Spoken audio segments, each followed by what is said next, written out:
घड़ी की आवाज कितनी डरावनी है ना कोमल। हाँ हाँ, मुझे मालूम है तू ऐसा क्यों कह रही है। तेरे दिमाग में ना अभी भी वो हॉस्पिटल की पुरानी कहानियां वो घूम रही है। नहीं, ऐसी कोई बात नहीं है। मैं तो इसलिए ऐसा कह रही हूँ क्योंकि ये अपना फ्लोर कितना सुनसान है ना। सिर्फ 2 मरीज और हम दोनों के अलावा एक स्टाफ वाला और है बस। पता है, कभी कभी अकेले में तो मुझे भी डर लगता है। ऐसा लगता है जैसे कोई भूत बंगला हो।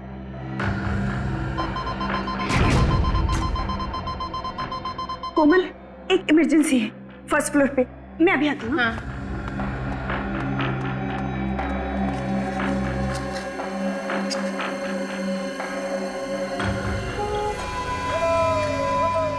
ये कैसी आवाज है?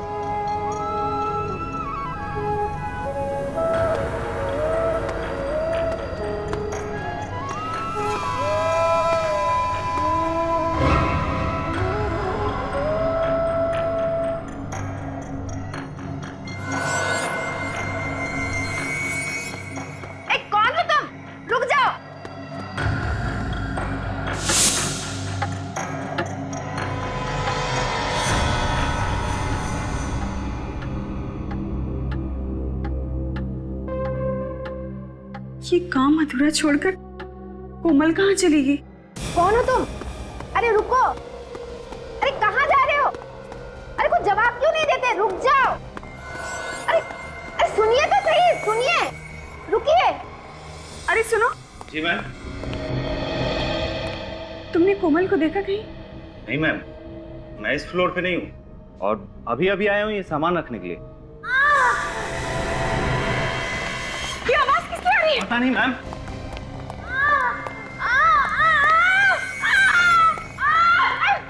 मैम, मैम इनके कानों से तो खून आ रहा है। जल्दी से स्टेज चले करो, आईसीयू ले जाना पड़ेगा। जल्दी जल्दी। जी।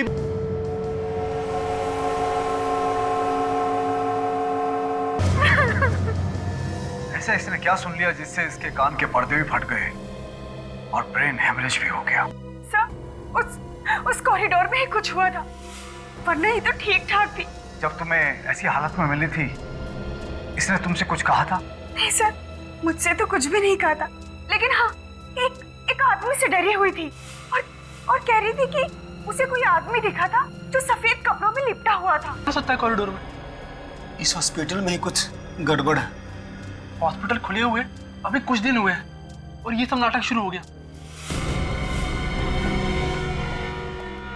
क्या हो रहा है? अपनी जबान पे काबू रखो और कोई भी इस तरह की अफवाह मत फैलाओ। सर, सबको मालूम है यहाँ पे पहले दिमाग का हॉस्पिटल था।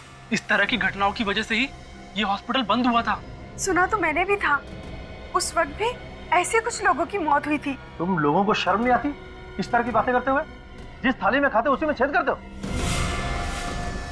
सर, हमें डीन से ये सब कुछ बातें कर लेनी चाहिए। हाँ,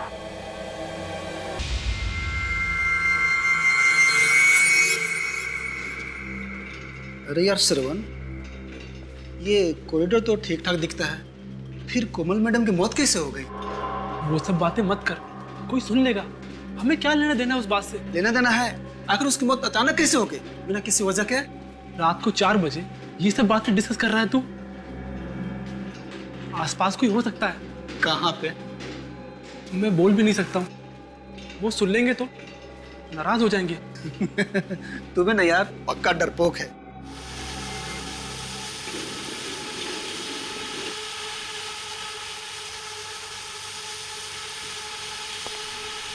ये आवाज कैसी?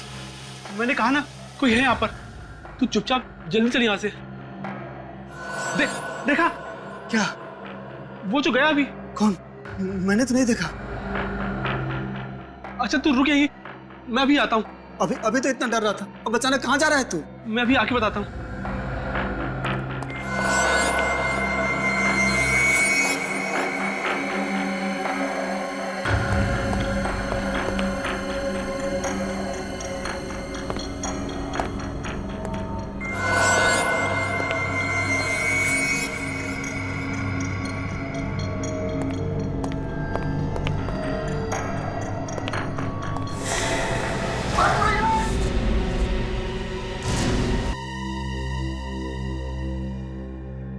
कुछ समझ में नहीं आ रहा। श्रवण के कान के पर्दे फट गए और कोमल के भी, और फिर दोनों को ब्रेन हैमरेज हो गया था। जो साइकेट्रिस्ट इसे चेक करके गया है वो कह रहे थे कि इसके दिमाग में डर बैठ गया है। जब तक इसका डर दूर नहीं होगा ये कुछ नहीं बता पाएगा। लेकिन मेरी समझ में नहीं आ रहा कि मैं लोगों को कैसे समझाऊं, क्या बताऊं उन्हें। चारों तरफ हॉस्पिटल की बदनामी हो रही है, लोग तरह तरह की बातें करने लगे हैं। सर, लोग ऐसे ही तरह तरह की बातें नहीं कर रहे। इस हॉस्पिटल में जरूर कुछ गड़बड़ है, मगर आप लोग बातें छुपाने की कोशिश कर रहे हैं। मुझे नहीं रहना यहाँ पे, मैं आज ही यहाँ से चला जाऊंगा, किसी दूसरे हॉस्पिटल में अपना इलाज करा लूंगा। प्लीज प्लीज, आप लोग इस तरह की उल्टी सीधी बातें करके मामले को तूल मत देना। देखिए, मैंने सीआईडी को इन्फॉर्म किया है, अब सच्चाई क्या है ये वो लोग ही ढूंढ निकालेंगे। हाँ, असलियत ढूंढ निकालेंगे आप। दूध का दूध और पानी का पानी कर देंगे। Thank you sir, thank you, आप लोग आ गए। सर, मैं डॉक्टर ऋषभ, इस हॉस्पिटल का डीन, और यह है डॉक्टर केतन और यह है डॉक्टर दुष्यंत। सर, अब आप लोग ही बचा सकते हैं हमारे हॉस्पिटल को बंद होने से। बताइए क्या हुआ है। हमारे हॉस्पिटल की एक नर्स कोमल और एक वार्ड बॉय श्रवण, इन दोनों की मौत हो गई है, और ये दूसरा वार्ड बॉय चंदन। श्रवण और कोमल, इनकी मौत कैसे हुई? कानों के पर्दे फटने से और ब्रेन हेमरेज से। सर, हमारी नर्स सारिका, इसका कहना है कि कोमल कॉरिडोर में भागती हुई आई और गिर गई। उसके दोनों कानों से खून बह रहा था और वो जोर जोर से चिल्ला रही थी। सारिका नाम है ना तुम्हारा? सारिका, कोमल ने मरते वक्त तुमसे कुछ कहा? सर, कोमल किसी सफेद कपड़े में लिपटे हुए एक आदमी के बारे में बता रही थी। क्या क्या बताया उसने? सर, पूरी बात बताने से पहले ही वो बेहोश हो गई।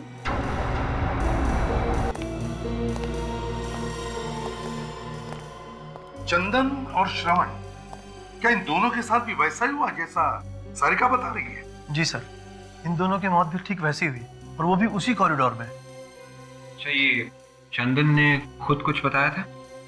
नहीं सर, ये कुछ बोलने की हालत में नहीं है। बोलने की हालत में नहीं है? डॉक्टर साहब। हाँ। चंदन, श्रवण और कोमल, इन तीनों के मेडिकल रिपोर्ट्स और चंदन का ब्लड सैंपल चाहिए हमें। श्योर। और वो कॉरिडोर दिखाइए जहां पर कान के पर्दे फटने से और ब्रेन हेमरेज से दो मौतें हुई हैं। आइए सर। चलिए।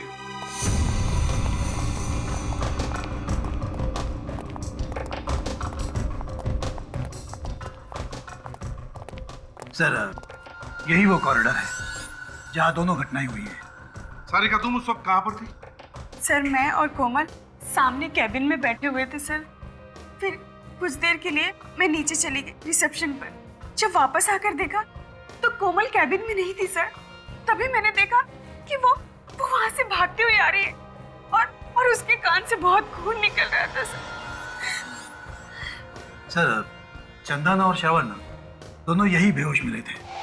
यहीं पर, इसी कॉरिडोर? हाँ सर। डॉक्टर ऋषभ, कितने वार्ड्स हैं यहाँ इस कॉरिडोर में? सर, 2 पेशेंट वार्ड्स, एक सप्लाई रूम और एक एग्जामिनेशन रूम। चार कमरे हैं। विवेक, काजल, इन चारों कमरों को अच्छी तरह से चेक करो और जितने भी उंगलियों के निशान हैं सबके सब उठाओ।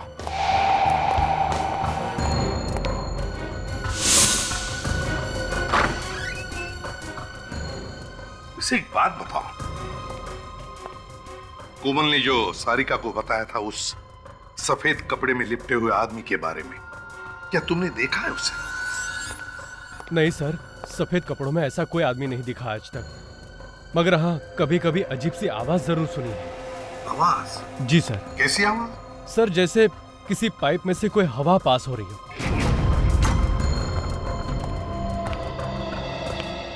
डॉक्टर ऋषभ। Yes sir. आपको हमारे साथ चलना होगा, आपसे कुछ जरूरी सवाल करने हैं।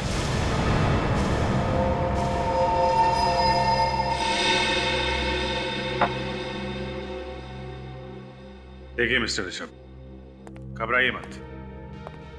अखबार में छपने से आपका हॉस्पिटल बंद नहीं होगा।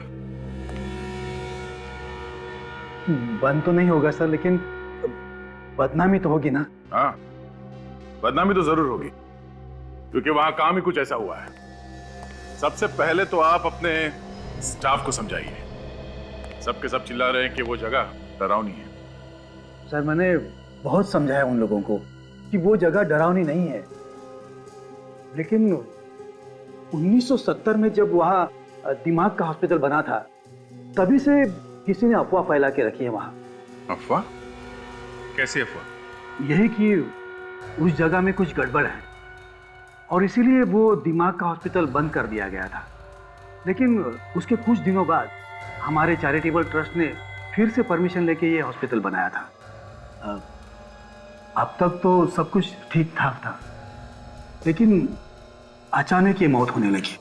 देखिए ऋषभ जी, ये मौत अचानक नहीं हो रही है। कोई है जो जानबूझ के ये खून कर रहा है। कौन हो सकता है वो सर? ये आप बताइए, आपको किसी पे शक है? सोच के बताइए। कोई ऐसा आदमी जिसे आपके हॉस्पिटल बंद होने से फायदा होता हो? हाँ सर, कुछ लोग तो है जिन्हें हॉस्पिटल बंद होने से फायदा होगा। कौन लोग हैं वो? कुछ बिल्डर्स हैं सर, जिन्हें हमारे हॉस्पिटल के बारे में सब कुछ पता है। क्या क्या पता है? यही कि हमारा ट्रस्ट बिल्डिंग तोड़ के नया हॉस्पिटल नहीं बना सकता। मगर हमारे ट्रस्ट ने उसी बिल्डिंग को रंग और प्लास्टर करके ये नया हॉस्पिटल शुरू कर दिया है। उन बिल्डर्स को लगा होगा कि ये ट्रस्ट गरीब है, इसलिए अफवाह सुन के जगह छोड़ के भाग जाएंगे। ठीक है, आप जाइए। और हाँ, उस फ्लोर पे जितने भी मरीज हैं उन सबको वहां से हटा दीजिए। जरूर सर। चलो। इस हॉस्पिटल का इतिहास टटोलना होगा और बिल्डर्स के बारे में भी पता करो। कौन लोग हैं जो हॉस्पिटल बंद कराना चाहते हैं?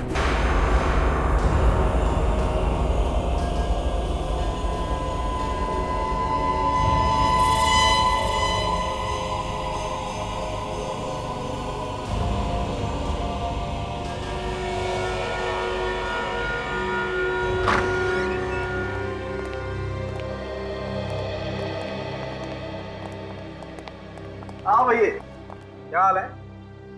डिपेंड करता है आप क्या बताने वाले हैं। हाँ, मैं ये सोच रहा हूँ कि आखिर इन दोनों की दिमाग की नस कहाँ फटी और कैसे फटी।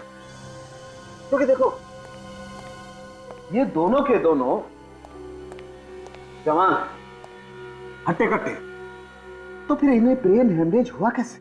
क्या दरअसल ब्रेन हेमरेज तो 40-50 साल की उम्र के बाद हुआ करता है। तो फिर एक बात पक्की है बॉस, इन दोनों के कान के पर्दे फट गए। सर, हो सकता है इन लोगों ने कोई ऊंची आवाज सुन ली हो, जैसे कान के पास कोई बॉम्ब फट गया हो। एग्जैक्टली ऐसा ही हुआ है। वैसे भी इन दोनों की पोस्टमार्टम रिपोर्ट हमें ये बताती है कि इन दोनों को ना तो कोई कान की बीमारी थी और ना ही कोई ब्रेन हेमरेज होने के लक्षण थे। मगर सर, ऊंची आवाज से कान के पर्दे कैसे फट सकते हैं?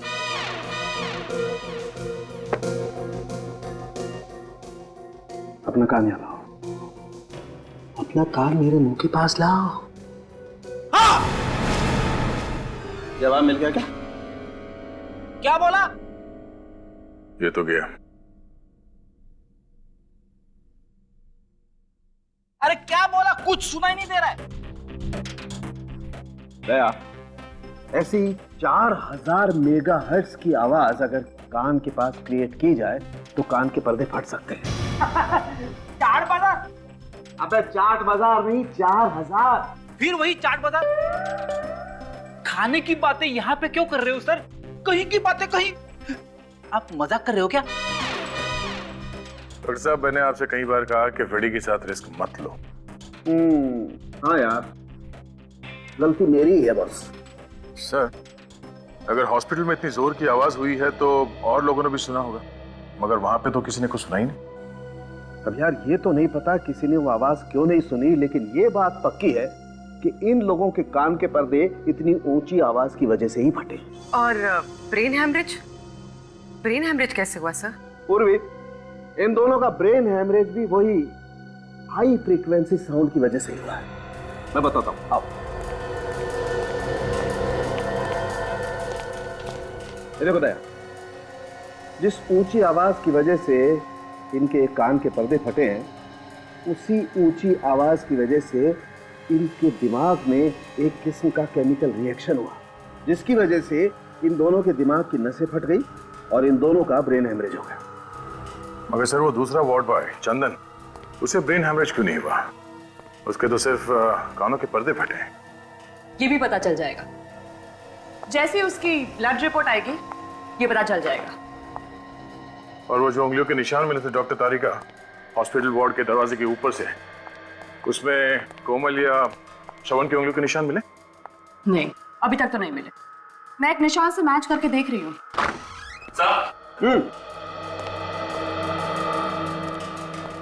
सर, चंदन के खून की रिपोर्ट। Okay, thank you.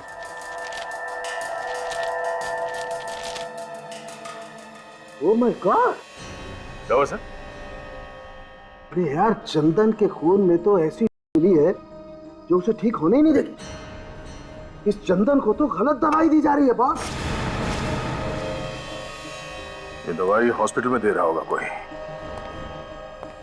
फिर दवाइयां बंद करनी होगी, वरना वो कभी हमें सच्चाई नहीं बता पाएगा। इसे हर तरह की दवाइयां कर दी, लेकिन इसकी हालत में कोई भी सुधार नहीं आ रहा। ममता, तुम ऐसा करो, जो प्रेस्क्राइब्ड इंजेक्शन है ना वो इसे दे दो। जी डॉक्टर। 1 मिनट, बंद करिए। रोको, इसे अब और उल्टी सीधे दवाएं नहीं दी जाएंगी, समझे? आप कौन सी उल्टी सीधी दवाइयों के बारे में बात कर रहे हैं? वही जो आप लोग इसे दे रहे हैं, इससे ये कभी ठीक नहीं होगा। ये क्या कह रहे हैं आप? देखिए, हमें इसके खून में मिले हैं, जिससे इसका दिमाग हमेशा के लिए बंद हो जाएगा। लेकिन ये कैसे हो सकता है? हम तो इसे वही दवाइयां दे रहे हैं जो प्रेस्क्राइब्ड है। ये देखिए इस पे लेबल भी लगा हुआ है। देखिए डॉक्टर साहब, आप हमारी बात को समझ नहीं रहे। लेबल कुछ भी लगा हो, लेकिन अंदर दवाई नकली है। इसकी दवाई बदली गई है। लेकिन ये ऐसा कौन कर सकता है? आपने बदली होगी। लेकिन मैं ऐसा क्यों करूंगा सर? इस मरीज का इलाज तो आप ही करते हैं ना, तो आप ही ने किया होगा, और कौन करेगा?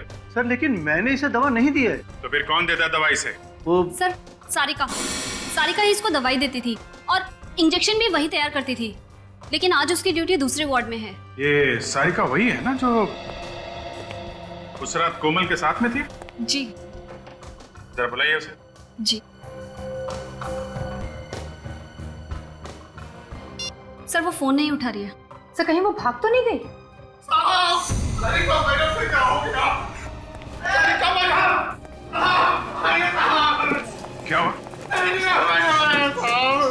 सारिका मैडम! Oh no! देखो जरा, ये तो मर चुकी है।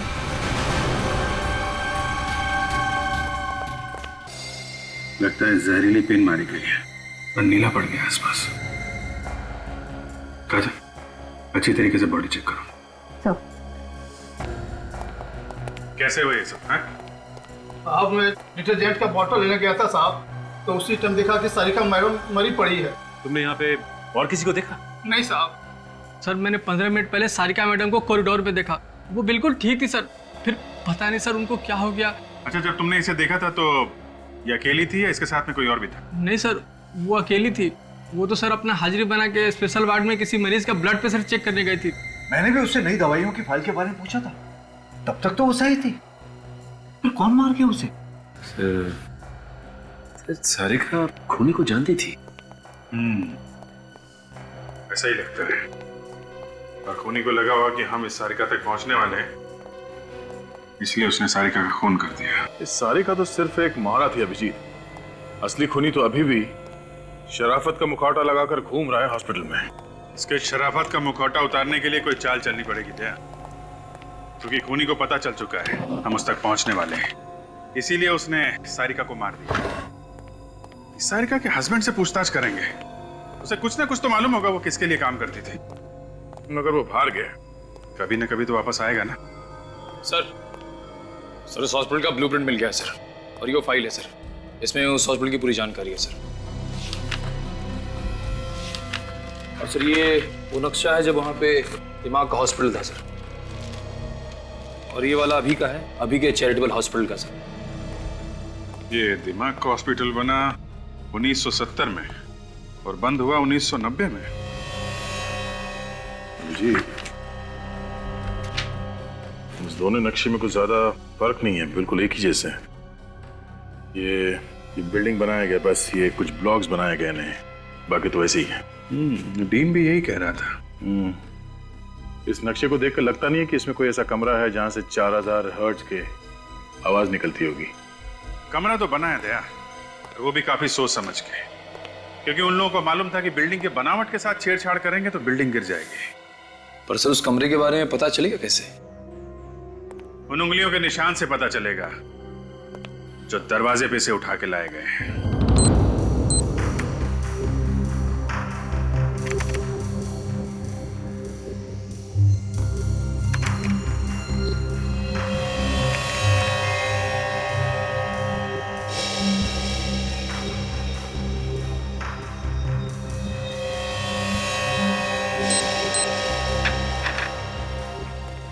अभिजीत, हॉस्पिटल के उस कॉरिडोर में जितने भी दरवाजे हैं उन सब पर उंगलियों के निशान तो काफी है, लेकिन मरने वालों में से किसी की भी उंगलियों के निशान वहां पर नहीं है। कमाल की बात है, एक भी निशान नहीं है। नहीं, एक और कमाल की बात है, उस कॉरिडोर में एक कमरा ऐसा भी है जिसके दरवाजे पर सिर्फ 2 लोगों की उंगलियों के निशान है। और वो 2 निशान है किसके? विवेक और काजल के। विवेक और काजल की उंगलियों के निशान उस दरवाजे पे मिले? शायद हुआ ऐसा होगा कि खूनी ने जाते वक्त दरवाजे पर जितने भी उंगलियों के निशान थे सब साफ कर दिए, लेकिन जब काजल और विवेक कमरे में चेक करने के लिए पहुंचे तो उनकी उंगलियों के निशान उस दरवाजे पर रह गए। मतलब खूनी हॉस्पिटल का ही कोई आदमी है, और उन दोनों मरने वालों को जो कुछ भी हुआ है उस कमरे में ही हुआ है। शायद खूनी वहां छुप के बैठा होगा। मगर उस कमरे को विवेक और काजल ने बहुत अच्छी तरह से चेक किया और वहां पे ऐसी कोई चीज नहीं मिली जिसकी आवाज से कानों के पर्दे फट जाएं। फिर भी दया, फिर से चेक करना पड़ेगा वो कमरा। सर 2 बिल्डर्स के बारे में पता चला है सर, जो दुआ कर रहे कि हॉस्पिटल बंद हो जाए और वो लोग उसे खरीद सके। अच्छा, कौन लोग है ये? एक है जयंत और दूसरा दामोदर। सर ये जयंत वहाँ पे एक हाउसिंग सोसाइटी बनाना चाहता है और दामोदर वहाँ पे एक बड़ा सा मॉल बनाना चाहता है। तो फिर इन दोनों में से कोई है जो हॉस्पिटल को बदनाम करके फायदा उठाना चाहता है। एक अजीब बात और है सर। अरे तो पेट में क्यों छुपा रखा है, बता ना क्या अजीब बात है? ये दामोदर पिछले 1 महीने से कर्नाटक में है, लेकिन जयंत उसी हॉस्पिटल में भर्ती है जहाँ पे ये सब हो रहा है। अच्छा, जयंत उसी हॉस्पिटल में है?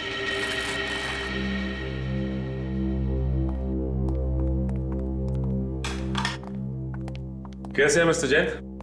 कैसी है तबीयत आपकी? क्या बताऊं सर कैसा हूं। यहाँ खून हो रहा है, चारों तरफ डर है, मैं भी डरा हुआ हूं। हमें तो लगा कि आप बहुत खुश होंगे कि 2-4 लोग और मर जाएं और ये हॉस्पिटल बंद हो जाए, और हॉस्पिटल के बंद होते ही यहाँ पे आप एक नई बिल्डिंग खड़ी करते। सर, जैन बहुत बड़ा आदमी है, उसके साथ छेड़छाड़ करने से हंगामा हो सकता है, और फिर अगर न्यूज़पेपर में आ गया तो हमारे हॉस्पिटल की बदनामी होगी सर। तो अब क्या हो रहा है, हैं? अब क्या हो रहा है डॉक्टर ऋषभ? कोई कसर बाकी है हॉस्पिटल की बदनामी होने की? जो कुछ भी हुआ है ना, इसी कमरे में हुआ है, इसी कमरे में। सर यहाँ तो मरीजों की जांच होती है। तो फिर इसका मतलब है बहुत सारे मरीज आते होंगे इस कमरे में। हाँ, तो फिर उनके उंगलियों के निशान कैसे नहीं इस कमरे के दरवाजे पर? क्या बिना हाथ लगाए अंदर घुस आते? ये आप क्या कह रहे हैं? मैं भला ऐसा क्यों करूंगा? मैं कुछ समझा नहीं। इतने नासमझ तो आप लगते नहीं है। आप इस हॉस्पिटल की जमीन को खरीदना चाहते हैं ना, इसलिए हॉस्पिटल को बदनाम करने के लिए आपने लोगों का खून कर दिया। यहाँ का स्टाफ और यहाँ के मरीज हॉस्पिटल छोड़कर भाग रहे हैं, लेकिन आप है कि यहीं पे चिपके हुए। क्यों? मैंने खून नहीं किया। तो फिर हॉस्पिटल में मरीज बन के आने का आपका मकसद क्या है? मरीज हूं तो मरीज बनकर ही आऊंगा ना। रेडी, या जितनी भी मशीन है, एक एक मशीन को अच्छी तरह से चेक करो, एक एक मशीन को। कोई भी चीज छूटनी नहीं चाहिए। वो चीज यहीं पर छुपी है जिसमें से वो भयानक आवाज आकर लोगों के कानों के पर्दे फटे, समझे? वैसे ये आपकी रिपोर्ट तो बताती है कि आपके दिल में दर्द उठा था और आप भागते हुए हॉस्पिटल चले आए थे, लेकिन हॉस्पिटल के डॉक्टर्स का कहना है कि आपके सीने में दर्द वर्द कुछ नहीं हुआ था, सब नाटक था। जब तक दर्द चला गया था। ओह, आपका दर्द चला गया, लेकिन आप यहाँ पे चिपक कर बैठ गए। क्यों? बोलती बंद हो गई ना। इस हॉस्पिटल में जो भी खून हो रहे हैं आपकी देखरेख में हो रहे हैं, और यहाँ तक कि कोमल और सारिका का खून भी आप ही ने करवाया है। ऐसी कौन सी चीज है वो? ये जो आपकी सारी मशीन है ना, सब खोल कर देखेंगे, पता चल जाएगा कहां से आवाज आती है। वो खोल के देखेंगे? जी हाँ। ये मशीनें खराब हो जाएगी सर, बहुत कीमती मशीनें हैं ये। आपकी मशीनें कीमती है या इंसान की जान कीमती है? कैसे डील है आप? कैसे डॉक्टर है आप? आपको ऐसे नहीं लगता कि पता लगाना चाहिए क्यों जाने जा रही है लोगों की? रेडी? ये सारी मशीन खोलने का हमारे पास सामान है ना? है ना सर, गाड़ी में लेकर आओ, और मजदूर भी लेकर आओ। कुछ तोड़ के देखना है। तोड़ना है? सर आप मानो या ना मानो, ये खून मैंने नहीं किए। तो फिर मरने से पहले सारिका इस वार्ड में क्यों आई? मुझे नहीं मालूम, हमेशा तो दूसरी नर्स आती थी, पता नहीं उस दिन वो क्यों आई थी। उस दिन कौन सी नर्स ड्यूटी पे थी यहाँ पे? ड्यूटी तो मेरी थी, पर सारिका यहाँ पे क्यों आई थी ये मुझे नहीं मालूम। ये तो हम पता लगा ही लेंगे, लेकिन जब तक ये केस सॉल्व नहीं हो जाता आपको इस हॉस्पिटल में कुछ और दिन आराम करना होगा। जी हाँ जी, बोलिए क्या चाहिए? हम लोग सीआईडी से। आप प्रतीक हैं, सारिका के हस्बैंड? जी। देखिए, एक अजीब बात पता चली है। जो आदमी हॉस्पिटल में मर्डर कर रहा है, आपकी वाइफ उसके साथ मिली हुई थी। शक था मुझे भी यही शक था। जरूर वो कोई गलत काम कर रही है। अगर आपको शक था तो आपने पूछा नहीं अपनी वाइफ से? पूछा था सर, लेकिन उसने कुछ नहीं बताया। चुप चुप के रोज फोन पे बातें किया करती थी किसी से। देखिए, मामला यहां तक पहुंच गया है तो आपकी इजाजत हो तो आपके घर की तलाशी लेनी पड़ेगी, क्योंकि खूनी अभी भी खुला घूम रहा है और हो सकता है सुराग आपके घर में ही। ठीक है, चेक करो। चलो। ये किससे फोन पे बातें करती थी आपकी वाइफ? क्या बातें करती थी? कुछ पता नहीं चला सर, और एक दिन अचानक देखा कि उसके पास बहुत सारा पैसा आ गया। मैं तो इतना सारा पैसा देखकर चौंक गया था।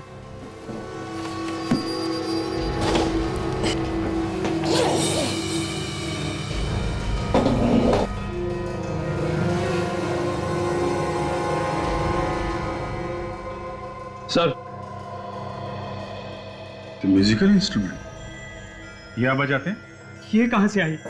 अच्छा, आपके घर में मिला और आपको मालूम नहीं? कहां से आई? सर मुझे कुछ नहीं मालूम, मैं तो इसे पहली बार देख रहा हूँ। सर कहीं वो इंस्ट्रूमेंट तो नहीं है जिसकी अजीब सी आवाज उस कॉरिडोर में सुनाई देती थी? हो सकता है ये बजता था और लोग वहां पहुंच जाते थे ये सुनने के लिए कि क्या बज रहा है। मगर हाँ, कभी कभी अजीब सी आवाज जरूर सुनी। आवाज? जी। कैसी आवाज? सर जैसे किसी पाइप में से कोई हवा पास हो रही हो। यही है, वैसी आवाज जैसे उस मरीज ने बताई थी। ये सारिका किसके लिए काम कर रही थी?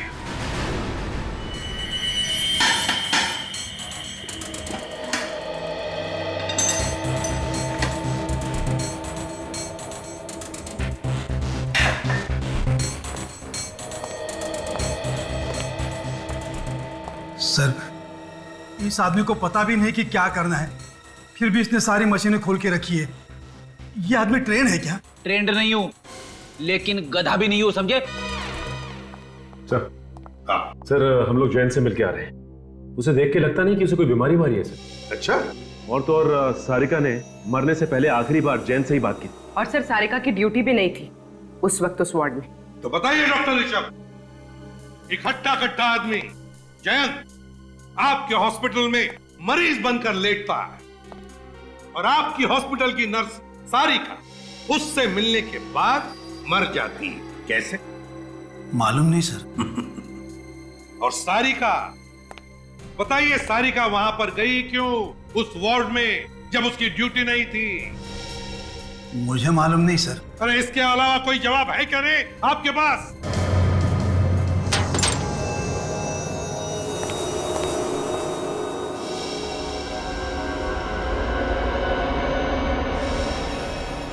सर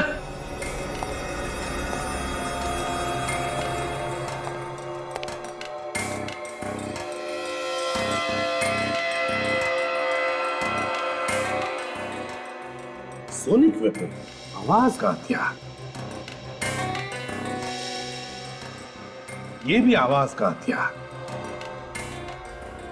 ये भी तीन तीन आवाज के हथियार। कौन से हथियार सर? कौन से हथियार? ये वही हथियार है जिसमें से वो भयानक आवाज निकलने की वजह से चंदन, कोमल और श्रवण के कान के पर्दे फट गए। ये तीनों डिवाइसेस इस मशीन के अंदर कैसे पहुंचे? यही तो हम भी पूछना चाहते हैं आपसे डॉक्टर ऋषभ, कि तीनों के तीनों आवाज के हथियार इतने बड़े मशीन के अंदर कहां से आए? बताइए कहां से आए, बताइए। सर, ये देखिए सर, ये वायरिंग इस कमरे से होके उस कमरे की तरफ जा रही है। लेकिन सर वो आवाज इतनी जोर से हुई कि उन तीनों के कान के पर्दे फट गए, तो फिर वो आवाज हमें क्यों सुनाई नहीं दी? आपको क्यों नहीं सुनाई पड़ी? सचिन, बाहर मजदूर आए होंगे, बुलाओ उन्हें अंदर।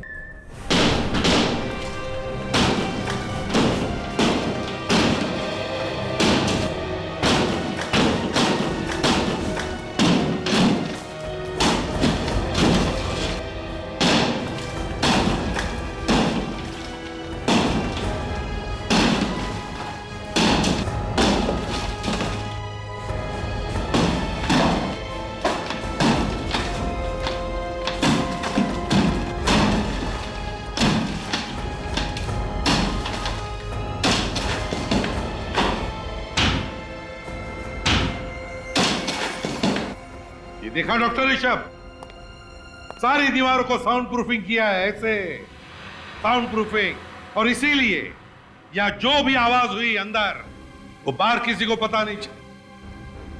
सचिन, अच्छी तरह से जाकर चेक करो, देखो, ढूंढो ढूंढो इसका स्विच कहां पर है। हाँ फ्रेडी, बंद करो अभी।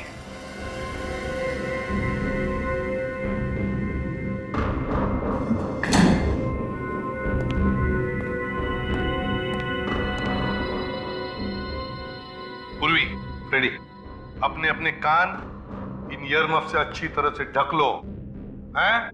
जरा भी लापरवाही हुई तो जान जा सकती है, समझे? हाँ हाँ सर। Freddy, Freddy. सर, जरा सी भी आवाज सुनाई नहीं दे रही है। Very good, excellent.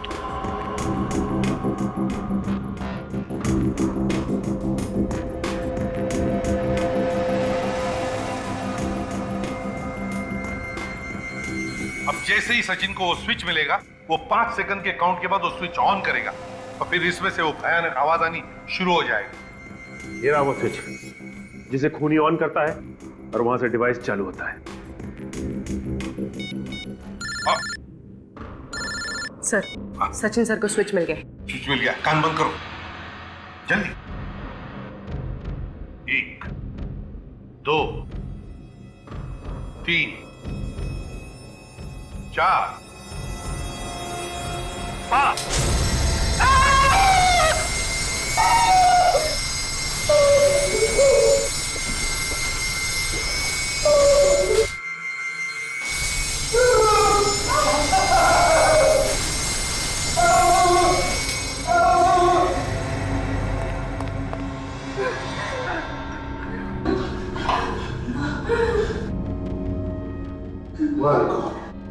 भयानक लाइट है, मेरा तो सिर अब भी घूम रहा है। सर मेरे कान गूंज रहे। आप लोग ठीक हैं? कुछ हुआ तो नहीं? नहीं सचिन, हम लोग ठीक हैं, लेकिन इतना भयानक अनुभव था, भयानक। इससे पता चलता है कि इतनी दर्दनाक मौत हुई होगी उन लोगों की। डॉक्टर ऋषभ, ये कोई एग्जामिनेशन रूम नहीं है, कोई एग्जामिनेशन रूम नहीं, टॉर्चर रूम है ये। मेरे तो हाथ पैर अभी भी कांप रहे हैं सर, आंखों के सामने सभी चीजें चलती फिरती नजर आ रही है। फ्रेडी, अच्छा हुआ तुमने कानों पर ईयरमफ लगा रखा था सेफ्टी के लिए, वरना तुम्हारा भी वही हाल होता जो कोमल और श्रवण का हुआ था। मगर सर, खूनी है कौन? जैन पे शक है, लेकिन सबूत नहीं उसके खिलाफ। मगर अभिजीत, जिस तरह से कमरा बना हुआ है, ये रिनोवेशन के वक्त ही प्लानिंग की गई होगी, उसी वक्त ये कमरा बनाया गया होगा। उसके बाद बनाते तो शायद हॉस्पिटल के स्टाफ को पता चल जाता। मगर एक बात पक्की है, खूनी जो कोई भी है उसे आवाज की फ्रीक्वेंसी और लाइट के बारे में सब कुछ मालूम है। अच्छी तरीके से जानता है वो आदमी कि इन चीजों के इस्तेमाल से कैसे किसी को मारा जा सकता है, कितनी आवाज से कान के पर्दे फट जाएंगे, कब ब्रेन हैमरेज होगा, सब कुछ जानता है। काम कोई मनोचिकित्सक या दिमाग के बारे में जानकारी रखने वाला ही कर सकता है। खूनी कोई साइकेट्रिस्ट है। लेकिन सर उस हॉस्पिटल में कोई साइकियाट्रिस्ट नहीं।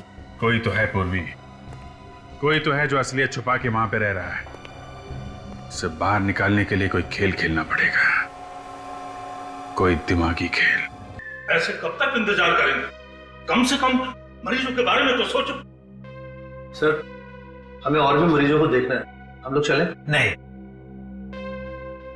एसीपी साहब का ऑर्डर है, वो लोग बस आते ही होंगे।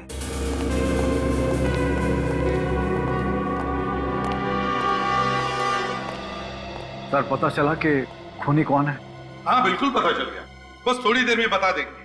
लेकिन फिलहाल हम आप लोगों की हिफाजत करने के लिए आए हैं। किस तरह की हिफाजत सर? आप लोगों पर जिस तरह से हमले हो रहे हैं, उन हमलों से आपकी हिफाजत। सर ऐसा हो सकता है, इन हमलों से बच सकते हैं हम लोग? क्यों नहीं बच सकते? आप लोगों के कान के पर्दे फटना, ब्रेन हेमरेज होना, इन सभी हमलों से आप बच सकते हैं, क्योंकि हमारे फोरेंसिक सर्जन डॉक्टर साळुंखे इन्होंने एक स्पेशल इंजेक्शन बनवाया है उसके लिए।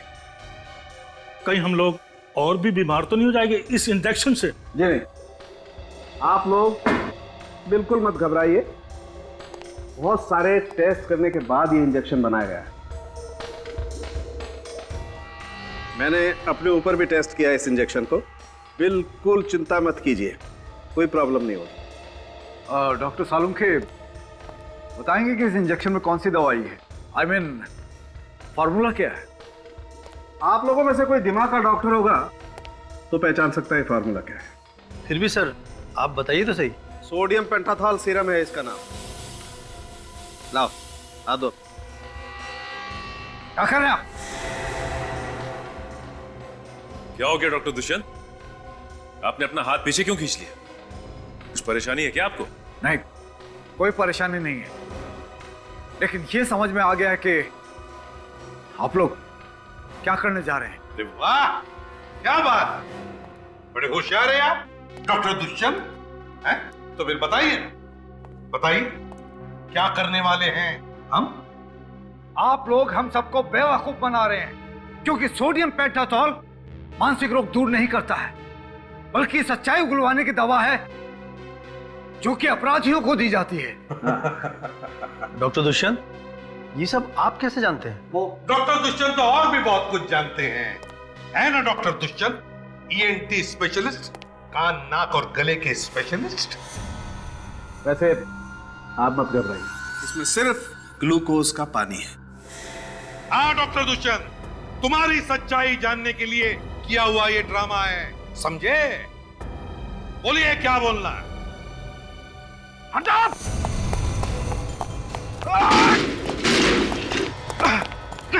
सॉरी डॉक्टर, अब भागने की कोई गुंजाइश नहीं है, चलिए। क्यों डॉक्टर दुष्यंत, है? क्या हुआ? थक गए? आपका क्यों? सर इसे ऐसी सजा देना जो जिंदगी में फिर कभी ऐसा गुनाह करने के बारे में सोचे भी तो रूह कांप जाए इसकी। तो बताओ क्यों किए ये खून तुमने? हॉस्पिटल बंद करवाने के लिए। एक डॉक्टर होते हुए भी हॉस्पिटल बंद करवाना चाहते थे आप? इतना घिनौना काम क्यों?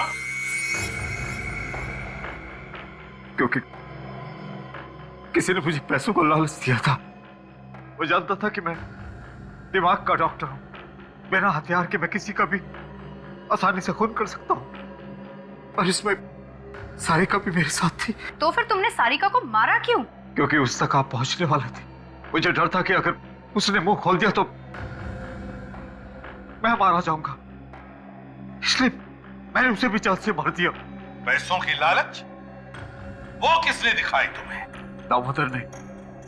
वो यहाँ पर एक मॉल बनाना चाहता था। और तुम भूल गए कि तुम एक डॉक्टर हो, जान बचाना तुम्हारा काम है, जान लेना नहीं। भूल गए तुम, पेशे से गद्दारी की तुमने, हिपोक्रेटिस की शपथ भूल गए तुम, 3-3 खून किए। अब जेल में सड़ते बैठना, फांसी का ऑर्डर आने तक।